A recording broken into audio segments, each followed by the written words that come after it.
नमस्ते स्टूडेंट्स, नए सत्र 2021-22 के क्लास 10 के सभी स्टूडेंट्स का इस वीडियो पे बहुत बहुत तहे दिल से स्वागत है।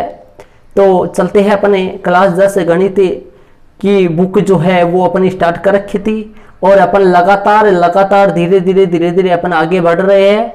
और जैसा कि आप जानते हैं कि अपने एक्सरसाइज 1.1 के इससे पहले वाले वीडियो में प्रश्न नंबर 3 तक क्लियर हो चुके थे और उन सभी वीडियो जितने भी वीडियो इससे चैप्टर 1 अपना चला था वो चैप्टर 1 के जितने वीडियो पीछे बन गए उन सब वीडियो को मैंने एक साथ एक प्लेलिस्ट में डाल दिया है और उस प्लेलिस्ट का लिंक आई बटन पे भी लगा दिया है और साथ ही डिस्क्रिप्शन बॉक्स में भी लगा दिया है। तो आप डिस्क्रिप्शन बॉक्स में उस प्लेलिस्ट की लिंक पर क्लिक करके सभी वीडियो को आप लगातार देख सकते हैं स्टूडेंट्स।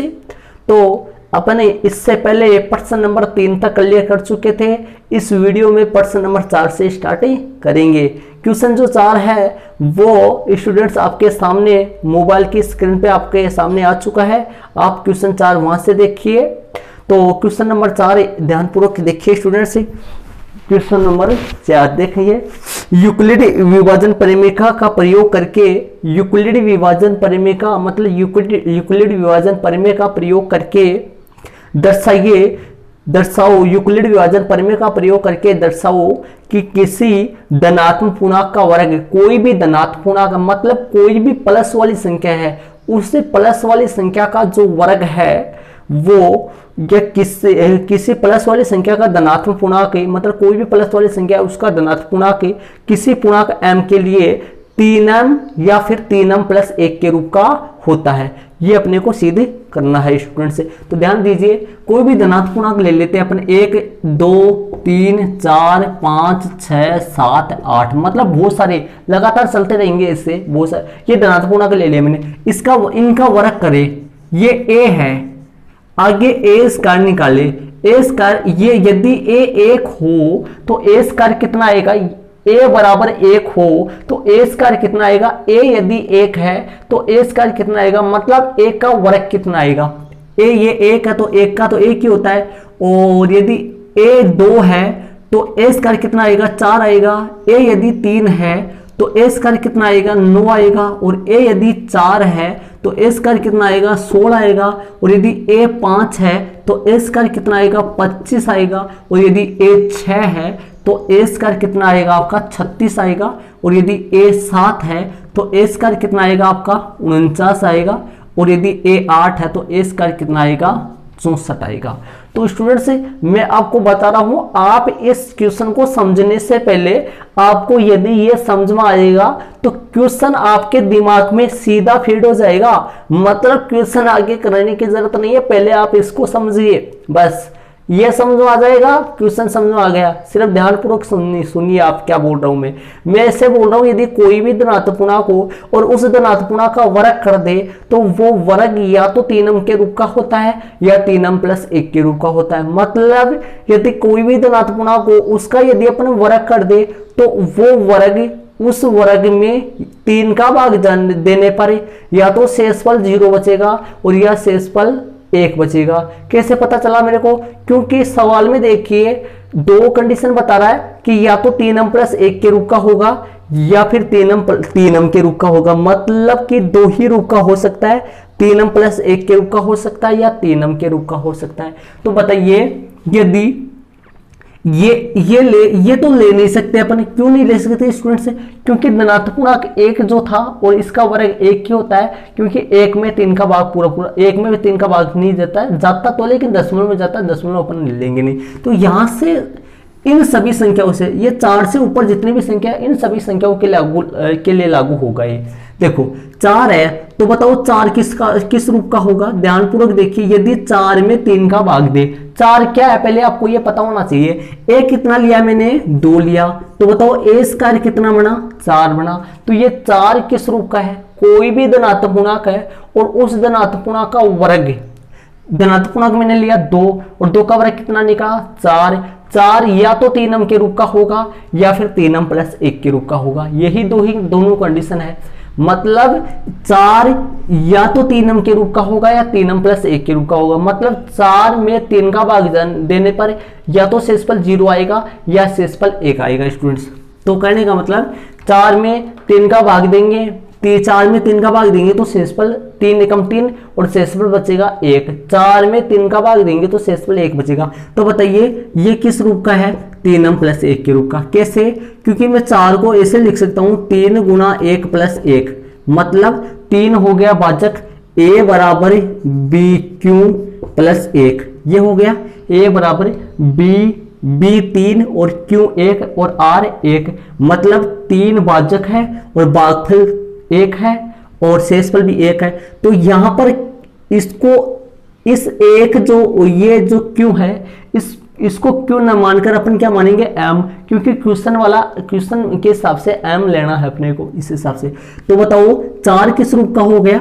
3m प्लस 1 के रूप का हो गया। 9 के बारे में पता करिए, 9 किस रूप का है?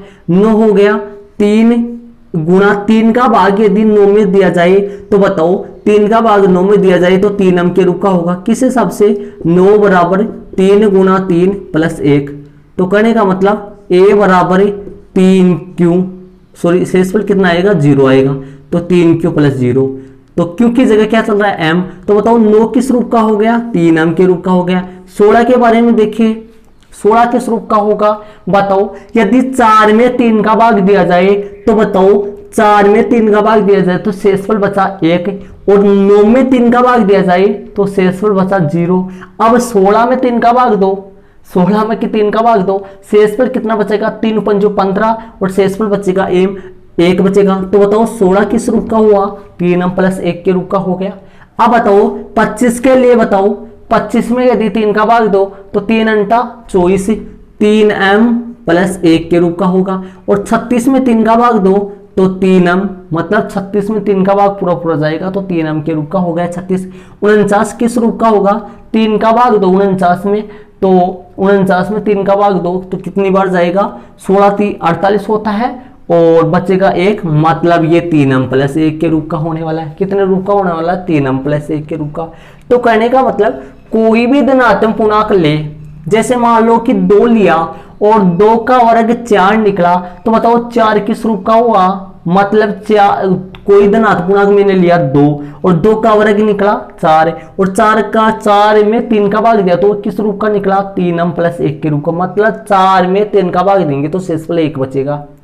और 3 लिया, धनात्मक पूर्णांक 3 लिया और 3 का वर्ग किया तो 9 आया, 9 किस रूप का निकला? 3m, मतलब 9 में 3 का भाग पूरा चला गया, शेषफल 0 बचा।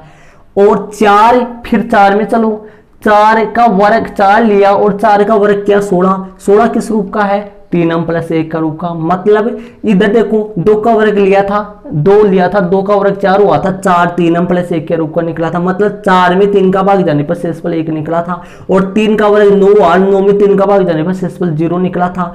और 4 का वर्ग 16 लिया, 16 में 3 का भाग जाने पर शेषफल फिर 1 बचा था। और 5 का वर्ग 25, 5 का वर्ग 25 में यहाँ पर 16 हो गया और 5 का वर्ग 25 और 25 में 3 का भाग जाने पर 3m प्लस 1, ये भी 3m प्लस 1 के रूप का हो गया।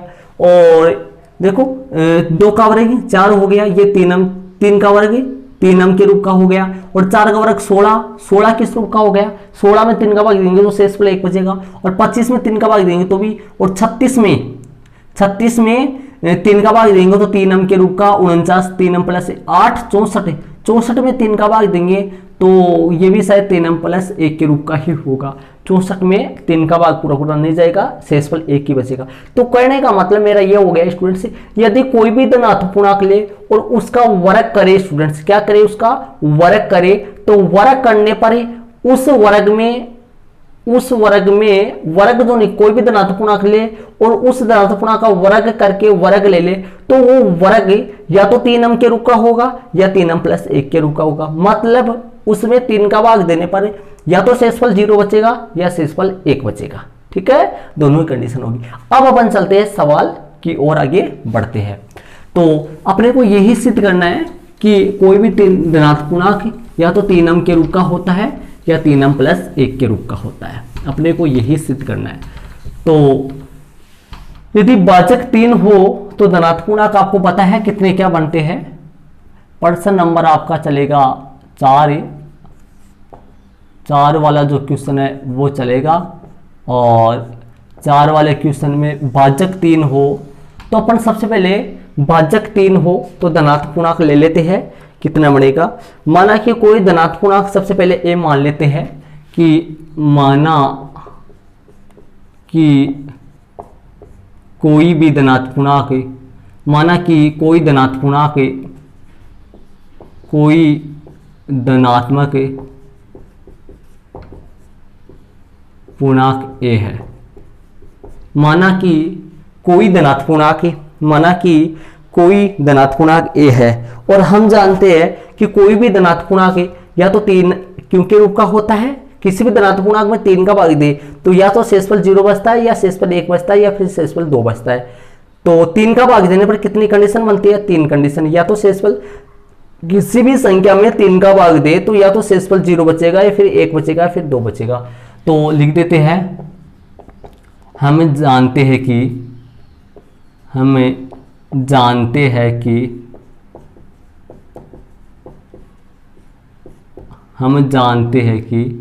कोई भी धनात्मक है, हमें जानते हैं कि कोई भी धनात्मक है, हम जानते हैं कि कोई धनात्मक पूर्णांक है, हम जानते हैं कि कोई धनात्मक पूर्णांक है, कोई धनात्मक पूर्णांक 3q या 3q प्लस 1 या 3q प्लस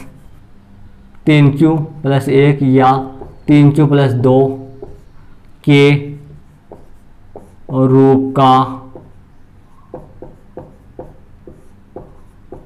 होता है। हम जानते हैं कि कोई धनात्मक पूर्णांक, हम जानते हैं कि कोई धनात्मक पूर्णांक 3q या 3q प्लस 1 या 3q प्लस 2 के रूप का होता है। हम जानते हैं कि कोई भी धनात्मक पूर्णांक जो है वो तो या तो 3q के रूप का होता है या 3q प्लस 1 के रूप का होता है या 3q प्लस 2 के रूप। मतलब कोई भी धनात्मक पूर्णांक में 3 का भाग देने पर या तो शेषफल 0 बचता है या शेषफल 1 बचता है या शेषफल 2 बचता है। तो अब ये चरण चलेंगे, इसमें स्थितियां चलेंगी कि 3q लेकर अपने उसको 3q लेंगे और 3q का वर्ग करेंगे, क्योंकि अपन सिद्ध क्या करना है, किसी धनात्मक पूर्णांक का वर्ग किसी पूर्णांक m के लिए 3m के रूप का हो या 3m प्लस 1 के रूप का हो, ये अपने को सिद्ध करना है। तो इस चरण चलेंगी, स्थिति चलेंगी, स्थिति प्रत्येक स्थिति के लिए निकालेंगे अपन। स्थिति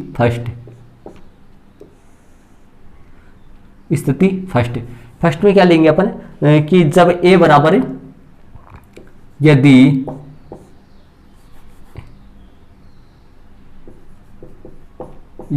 a बराबर 3q हो तो, मतलब यदि कोई भी धनात्मक पूर्णांक ऐसा हो 3q हो तो, मतलब यदि कोई धनात्मक पूर्णांक 3q हो तो, 3q का मतलब प्लस में 0 है इसके, 3q का मतलब यदि कोई धनात्मक पूर्णांक ऐसा हो यदि उसमें 3 का भाग दिया जाए तो शेषफल कितना बचे, 0 बचे।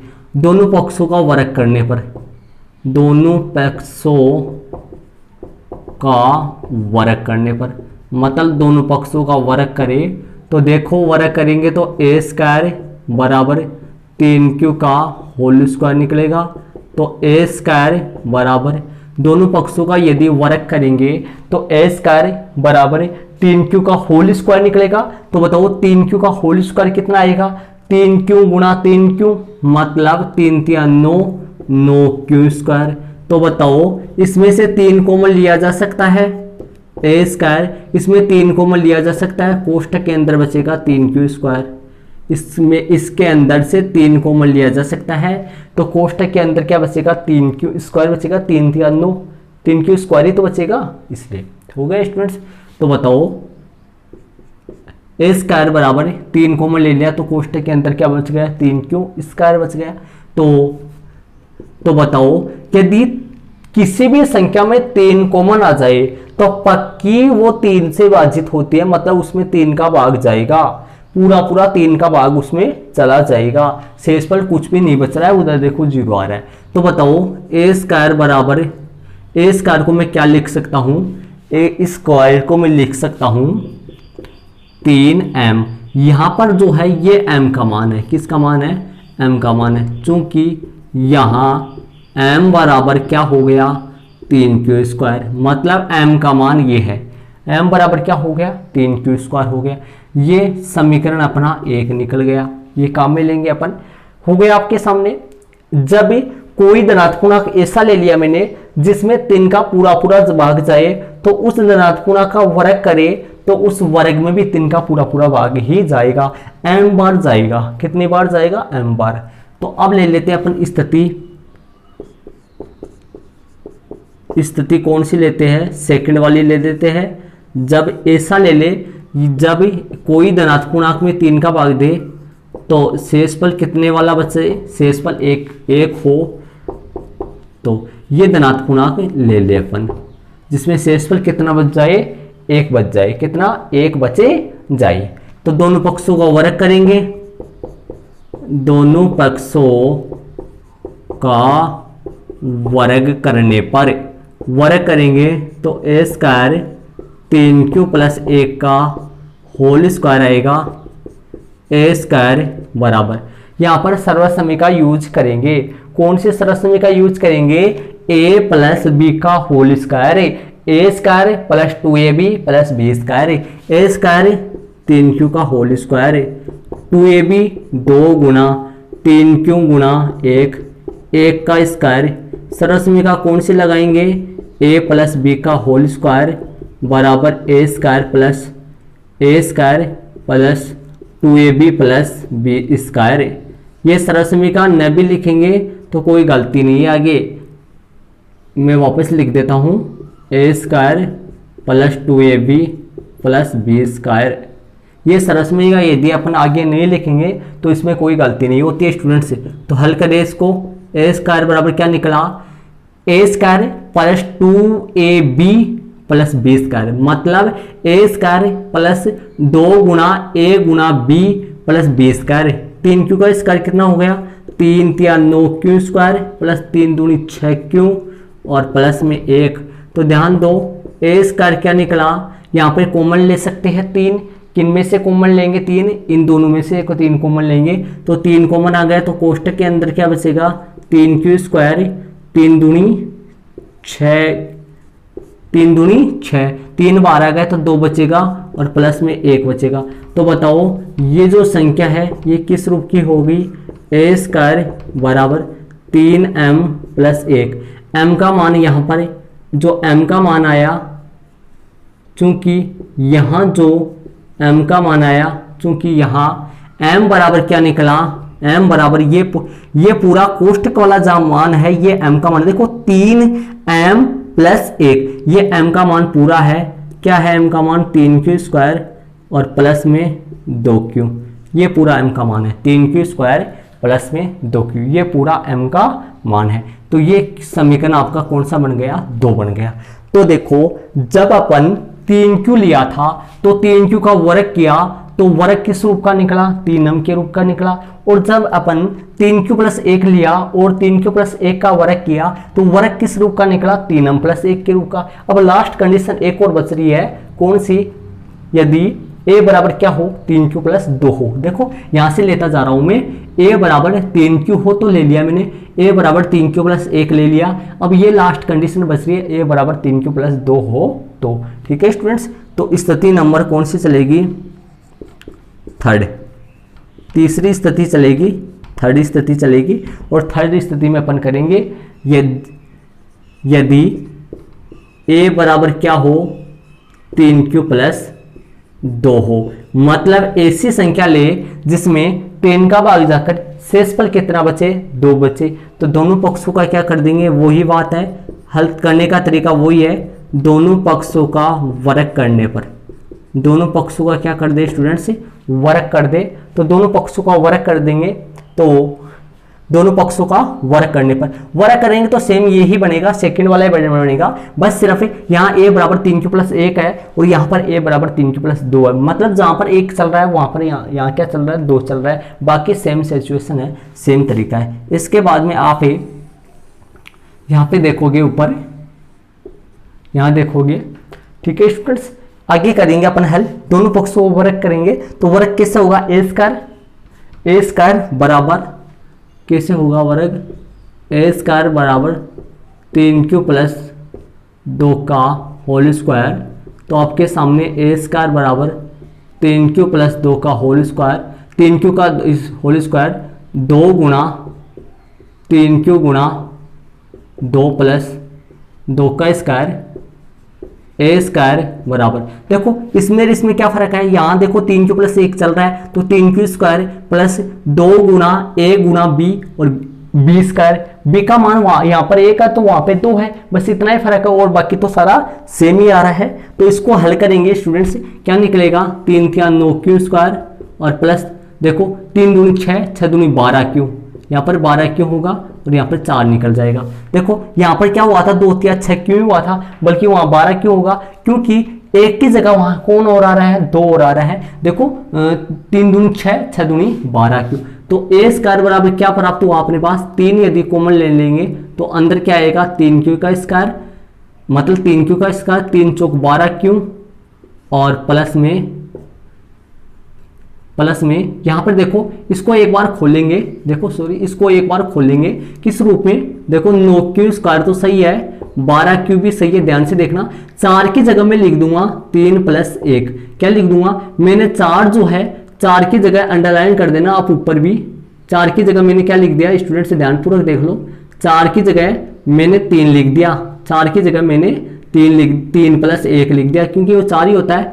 क्यों ऐसा क्यों किया मैंने, क्योंकि इन तीनों पदों में से स्टार्टिंग वाले जो 3 पद है, इन 3 पदों में से मैं 3 कॉमन लूंगा तो 3q² अंदर 3q², 3 चौक 12, 4q और यहाँ से 3 आ गया तो 1 बचा और प्लस में 1 बच गया। तो इस हिसाब से मैंने इसको इस तरीके से रख दिया। तो a² बराबर क्या निकल गया बताओ, 3 और ये पूरा एक m का मान है, 3m+1 हो गया, 3m+1 हो गया। तो बताओ ये m का मान है, ये कितना m का मान निकला, यहाँ से m का मान जो है वो कितना निकला, क्योंकि यहाँ m बराबर क्या हो गया, m बराबर 3q² प्लस 4q और प्लस में 1, ये m का मान हो गया, कितना हो गया, m का मान आपके सामने ये हो गया, कितना हो गया, यहाँ m बराबर 3q² और प्लस में यहाँ पर आपको दिखाई नहीं दे रहा, मैं नीचे लिख देता हूँ और आप है ना इसके सामने लिखोगे, मैं यहाँ पर लिख देता हूँ, आप ठीक सामने ही लिखना, आपको वहीं पे लिखना है।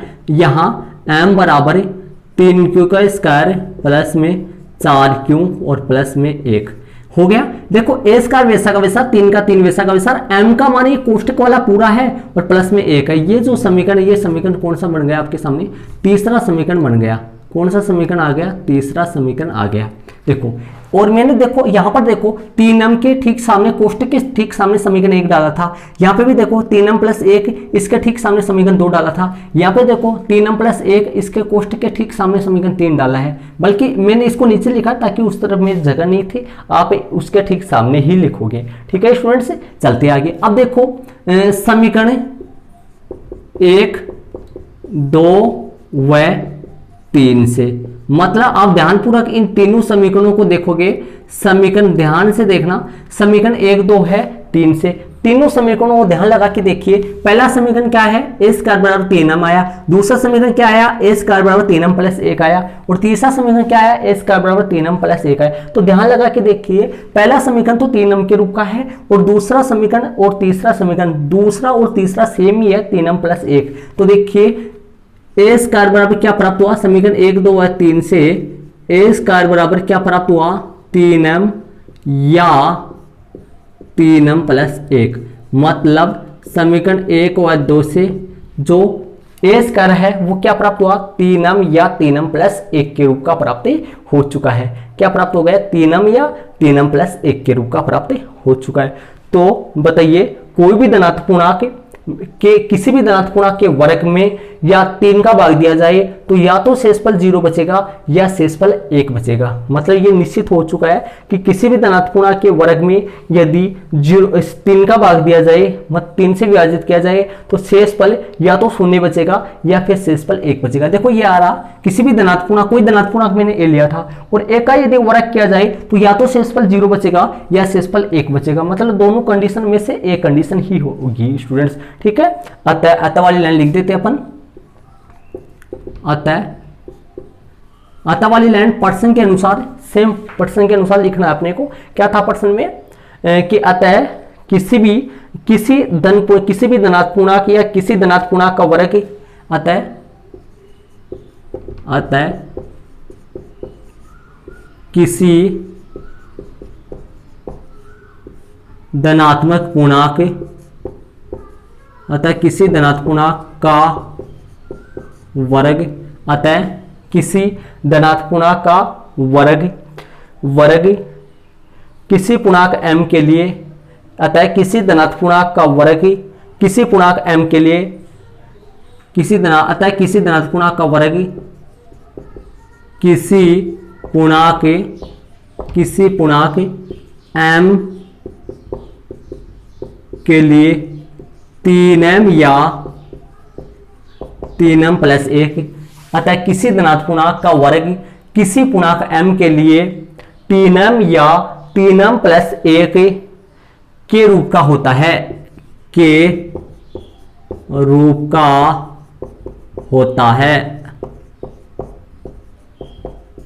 ये स्टूडेंट्स आपके सामने क्वेश्चन जो 4 है वो कंप्लीट हो चुका है। इसको अच्छी तरीके से मैं एक बार और दोहराऊंगा, आप अच्छी तरीके से पेन कॉपी आप एक बार रख दीजिए और ध्यानपूर्वक देखिए, तैयार हो जाइए समझने के लिए। मैं फिर एक बार अच्छी तरीके से आपको इनको दोहराता हूं।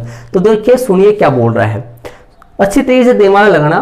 प्रश्न देखिए, पहले प्रश्न क्या है, किसी यूक्लिड विभाजन प्रमेय का प्रयोग करके दर्शाइए कि किसी धनात्मक पूर्णांक का वर्ग, कोई भी धनात्मक पूर्णांक है, समझिए एक बार क्या बोल रहा हूं मैं, कोई धनात्मक पूर्णांक मतलब कोई भी धनात्मक संख्या है, उसका वर्ग किसी पूर्णांक m के लिए, कोई पूर्णांक ले लिया m के लिए 3m प्लस 1, 3m या 3m प्लस 1 के रूप का होता है। मतलब कोई भी धनात्मक संख्या है और उस धनात्मक संख्या का यदि वर्ग कर दिया जाए तो उस वर्ग में यदि किसी धनात्मक पूर्णांक लेना है और उसका वर्ग करना है और उस वर्ग में यदि 3 का भाग दिया जाए तो या तो शेषफल 0 बचेगा और या शेषफल 1 बचेगा। ऐसे अपने को साबित करना है। तो स्टूडेंट्स ऐसे बताइए, यदि किसी धनात्मक पूर्णांक में ही अपन 3 का भाग दे तो शेषफल क्या क्या बचता है। मैं आपसे पूछ रहा हूं क्वेश्चन, कोई भी धनात्मक पूर्णांक है और उसमें यदि 3 का भाग दिया जाए तो शेषफल क्या क्या बच सकता है, ये आपसे पूछ रहा हूं।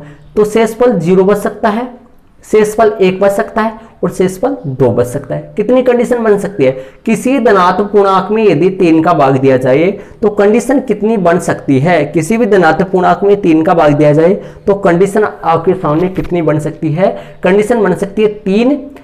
यदि 3 का भाग दिया जाए तो शेषफल 0 बच सकता है, 1 बच सकता है और 2 बच सकता है। तो मैंने वो ही लिखा है, माना कि कोई धनात्मक पूर्णांक a है, हम जानते हैं कि कोई धनात्मक पूर्णांक a, हम जानते हैं कि कोई धनात्मक पूर्णांक 3q के रूप का हो सकता है, 3q प्लस 1 के रूप का हो सकता है, 3q प्लस 2 के रूप का हो सकता है, मतलब के रूप का होता है। मतलब कि कोई भी धनात्मक पूर्णांक में 3 का भाग दिया जाए तो या तो 3 मतलब शेषफल 0 आ सकता है, 1 आ सकता है और 2 आ सकता है। स्थिति फर्स्ट, यदि a बराबर 3q प्लस 0 हो तो दोनों पक्षों का वर्ग करने पर a स्क्वायर और 3q का whole square, a square 3q का होल स्क्वायर हो गया 9q स्क्वायर, 3 कॉमन ले लिया, 3 कॉमन ले लिया तो अंदर बचा 3q का स्क्वायर, कोष्टक के अंदर वाला क्या मान लेंगे अपने, इसको m मान लेंगे।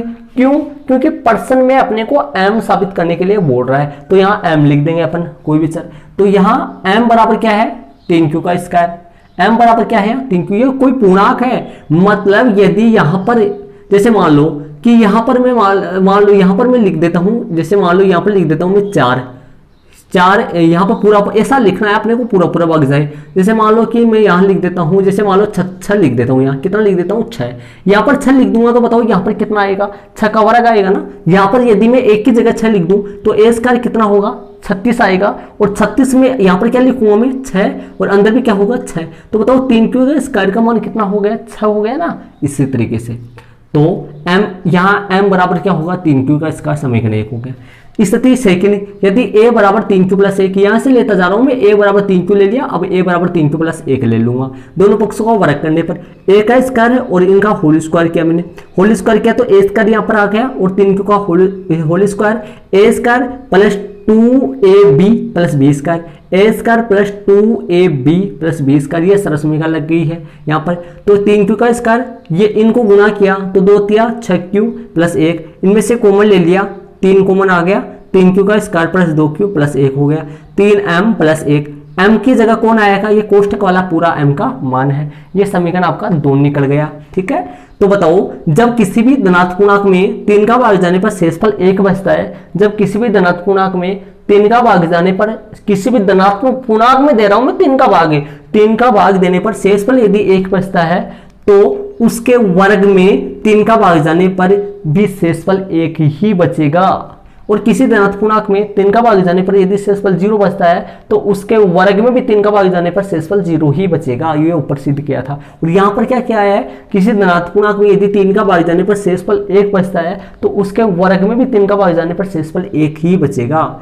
अब लो ऐसा लो, जब कोई धनात्मक पूर्णांक ऐसा लो कि यदि उसमें 3 का भाग दे और शेषफल कितना बचे 2 बचे, ऐसा कंडीशन लो, थर्ड वाली कंडीशन ये जो लिया है ये वाला। ठीक है, दोनों पक्षों का वर्ग करने पर, वर्ग किया तो सेम सिचुएशन है, ये वाली मतलब सेकंड वाली और थर्ड वाली सेम है, बस सिर्फ फर्क क्या चल रहा है, ये a बराबर 3 क्यू प्लस 1 है और ये a बराबर 3 क्यू प्लस 2 है। यहाँ पर 1 है तो यहाँ पर 2 चल रहा है शेषफल। ठीक है, तो यहाँ पर देखो सेम है, a स्क्वायर बराबर 3 क्यू प्लस 1 की जगह वहां पर 3 क्यू प्लस 2 आ गया, ए स्क्वायर 3 क्यू का स्क्वायर ये आ रहा और 2 गुना 3 क्यू, 2 गुना 3 क्यू, यहाँ पर 1 आया ना, यहाँ पर 1 आया तो वहां पर क्या है देखिए, यहाँ पर 2 है तो इसमें क्या लिख दिया मैंने 3 क्यू का 9 क्यू स्क्वायर हो गया, ये 2 तिया 6, 6 दूनी 12 क्यू और 2 का वर्ग 4 होगा। 4 को मैंने क्या लिख दिया 3 प्लस 1 ताकि मैं कॉमन ले सकूं। अब इन तीनों में से मैंने कॉमन ले लिया 1 2 3, इन तीनों पदों में से 3 कॉमन ले लिया तो 3 तिया 9, 3 चौक 12 और 3 एकम 3 प्लस 1 हो गया। ठीक है स्टूडेंट्स, यहां तक समझ में आ गया होगा आपके। आगे चले, ए स्क्वायर हो गया 3m प्लस 1। यदि किसी के समझ में नहीं आए तो मेरे को वीडियो देखते देखते कमेंट्स जरूर से क्या करो कि सर यहाँ पे नहीं समझ आ रहा, मतलब वीडियो के नीचे वीडियो का टाइम चल रहा है और आप कमेंट्स बॉक्स में टाइम लगा के वहां पे ऐसा लिख दिया करो, सर वीडियो में इस टाइम पे अपने को समझ में नहीं आया तो मैं उस टाइम पे दोबारा से देख के आपको रिवाइज करवा दूंगा। लेकिन कमेंट्स करोगे तब ना, कमेंट्स मतलब देख लेते हो कमेंट्स तक नहीं करते हो। अच्छे स्टूडेंट्स है, चलो देखते हैं आगे। अपन 3 क्यू प्लस 1, ये m का मान है, ये कोष्टक वाला है ना, ये m का मान है, समीकरण 3 हो गया। ठीक है, ये कोष्टक वाला m का मान है, समीकरण 1 2 है 3 से। तो बताओ समीकरण 1 में क्या लिया था, धनात्मक पूर्णांक ऐसा लिया था जिसमें 3 का भाग जाने पर शेषफल 0 बचे, तो उसके वर्ग में 3 का भाग जाने पर शेषफल 0 बचेगा। अब इसमें क्या लिया था, सेकंड वाले में क्या लिया था, ऐसा लिया था कि किसी धनात्मक पूर्णांक ऐसा लिया था जिसमें यदि 3 का भाग दे तो शेषफल 1 बचे, तो उसके वर्ग में भी 3 का भाग जाने पर शेषफल 1 ही बचेगा। ठीक है स्टूडेंट्स, सेकंड वाले में। थर्ड वाले में ऐसा लिया था किसी धनात्मक पूर्णांक में यदि 3 का भाग दे तो शेषफल कितना बचे 2 बचे, तो उसके वर्ग में भी 3 का भाग जाने पर शेषफल 2 ही बचेगा। कितना बचेगा स्टूडेंट्स, 1 बचेगा। शेषफल कितना बचेगा, 1 बचेगा। तो देखो यदि किसी धनात्मक पूर्णांक में 3 का भाग दे तो उस धनात्मक पूर्णांक के वर्ग में भी 3 का भाग देने पर शेषफल 0 ही बचेगा। कोई धनात्मक पूर्णांक ऐसे ले, वापस समझना शुरू से देखो बताता हूँ, कोई भी धनात्मक पूर्णांक ऐसा है जिसमें 3 का भाग जाने पर शेषफल 0 बचे तो उसके वर्ग में भी 3 का भाग जाने पर शेषफल 0 ही बचेगा। ठीक है, अब कोई धनात्मक पूर्णांक ऐसा ले जिसमें 3 का भाग जाने पर शेषफल 1 बचे तो उसके वर्ग में भी 3 का भाग जाने पर शेषफल 1 ही बचेगा। अब कोई धनात्मक पूर्णांक ऐसा ले जिसमें 3 का भाग जाने पर शेषफल 2 बचता है तो लेकिन उसके वर्ग में 3 का भाग जाने पर भी शेषफल 1 ही बचेगा।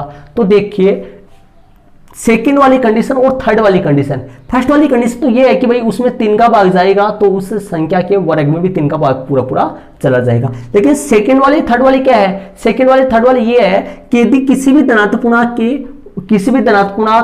में 3 का भाग दे तो शेषफल 1 बचता है, तो उस धनात्मक पूर्णांक के वर्ग में भी 3 का भाग जाने पर भी शेषफल 1 बचेगा। लेकिन यदि ऐसा धनात्मक पूर्णांक यदि उसमें 3 का भाग दे तो शेषफल यदि 2 बचता है तो उसके वर्ग में 3 का भाग जाने पर शेषफल 2 नहीं बचता, 1 ही बचता है। तो किसी धनात्मक पूर्णांक में यदि 3 का भाग दे शेषफल 1 बचता है तो उसके वर्ग में भी 1 बचता है, और यदि किसी धनात्मक पूर्णांक में 3 का भाग दे और शेषफल 2 बचता है तो उसके वर्ग में 2 नहीं बचता है, तो उसके वर्ग में भी 1 ही बचता है। तो किसी धनात्मक पूर्णांक में 3 का भाग दे और शेषफल यदि 1 बचे तो उस धनात्मक पूर्णांक के वर्ग में भी 3 का भाग जाने पर भी शेषफल 1 ही बचता है। और किसी धनात्मक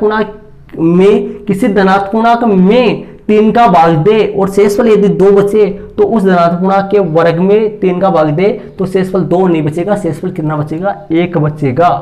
तो शेषफल किसी धनात्मक पूर्णांक में 3 का भाग जाने पर यदि शेषफल 1 और 2 बचता है ना तो उस धनात्मक पूर्णांक के वर्ग में 3 का भाग जाने पर शेषफल 1 ही बचेगा। तो सेकंड वाली और थर्ड वाली सिचुएशन मतलब स्थिति सेकंड वाली और स्थिति थर्ड वाली, इन दोनों स्थितियों में शेषफल 1 ही बच रहा है। तो समीकरण 1, 2 और 3 से देखो, समीकरण 1 में देखो a स्क्वायर बराबर 3m, समीकरण 2 में देखो a स्क्वायर बराबर 3m प्लस 1, समीकरण 3 में देखो a स्क्वायर बराबर 3m प्लस 1। मतलब समीकरण 1, 2 और 3 से a स्क्वायर बराबर या तो 3m आ रहा है या 3m प्लस 1 आ रहा है। समीकरण तो 3 हो गए, बल्कि ये तो 2 ही हुए। क्यों ऐसा क्यों हो रहा है स्टूडेंट्स, समझ में आना चाहिए आपके। लेकिन क्यों मैं बताता हूं, क्योंकि समीकरण 2 और समीकरण 3 में सेम सिचुएशन आ रहा है।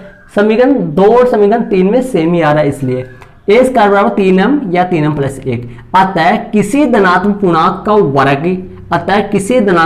वर्ग किसी पूर्णांक m के लिए 3m या 3m प्लस 1 के रूप का होता है। मतलब किसी धनात्मक पूर्णांक के वर्ग में यदि 3 का भाग दिया जाए तो शेषफल या तो 0 बचेगा या शेषफल 1 बचेगा। ये आपका प्रश्न नंबर 4 है स्टूडेंट्स। ये क्वेश्चन थोड़ा सा अटपटा है, इसको आपको थोड़ा सा गहराई से आपको अच्छी तरीके से समझना पड़ेगा। आप वीडियो को यदि एक बार आपके समझ में नहीं आता है तो वीडियो को आप ध्यान पूर्वक पॉज करके बार बार और 2 बार देखना वीडियो को। आपको सही बता रहा हूँ, रियलिटी बता रहा हूँ, समझ में आएगा पूरा। आप वीडियो को कम से कम 2 बार देखिए, जरूर से समझ में आएगा। इस प्रत्येक वीडियो में एक एक सवाल क्यों करवा रहा हूँ, क्योंकि ये सवाल ही ऐसे स्टूडेंट्स से, ये सवाल ही इसी टाइप के मेरे को ऐसे ही करवाना पड़ रहा है, क्योंकि आपके तभी ही समझ में आएगा। इसमें क्या है स्टूडेंट्स, ऐसा कुछ भी नहीं। यदि किसी धनात्मक पूर्णांक में यदि 3 का भाग जाए तो उस धनात्मक पूर्णांक के वर्ग में भी 3 का भाग पूरा जाएगा, इसीलिए तो शेषफल यहाँ पे भी 0 आ रहा है। और यदि किसी धनात्मक पूर्णांक में 3 का भाग दे, शेषफल 1 बच रहा है, तो उस धनात्मक पूर्णांक के वर्ग में भी 3 का भाग देंगे तो शेषफल 1 ही बचेगा। और यदि किसी धनात्मक पूर्णांक के में 3 का भाग दे और शेषफल 2 बचे, ये रहा देखो 2, ये रहा। किसी धनात्मक पूर्णांक में 3 का भाग दे और शेषफल 2 बच रहा है, तो उस धनात्मक पूर्णांक के वर्ग में भी 3 का भाग देंगे तो शेषफल 2 नहीं बचेगा, 1 बचेगा। तो देखो यहाँ पर शेषफल 1 है, धनात्मक पूर्णांक में 3 का भाग देंगे तो शेषफल 1 है, लेकिन इसके वर्ग में भी शेषफल 1 क्या आ रहा है, देखो ये आ रहा, 3 का भाग देंगे तो। और किसी धनात्मक पूर्णांक में 3 का भाग दे और शेषफल 2 आए तो उस धनात्मक पूर्णांक के वर्ग में यदि 3 का भाग देंगे तो शेषफल 2 नहीं आएगा, 1 ही आएगा। हो गया स्टूडेंट से। तो ये आपके सामने प्रश्न नंबर 4 हो गया। शायद उम्मीद करता हूं कि आपके कुछ समझ में आया होगा। तो वीडियो को जरूर से लाइक कर दीजिए और साथ ही अपने दोस्तों के साथ जरूर शेयर कीजिए। और यदि आप चैनल पर पहली बार हो, चैनल को आपने अभी तक भी सब्सक्राइब नहीं किया तो जरूर से स्टूडेंट चैनल को सब्सक्राइब कर लीजिए और साथ ही बेल आइकन की घंटी का बटन जो है उसको जरूर से प्रेस कर लीजिए, ताकि आगे आने वाला जो वीडियो है उसका नोटिफिकेशन सबसे पहले आप तक पहुंच सके। ओके स्टूडेंट्स, जय हिंद।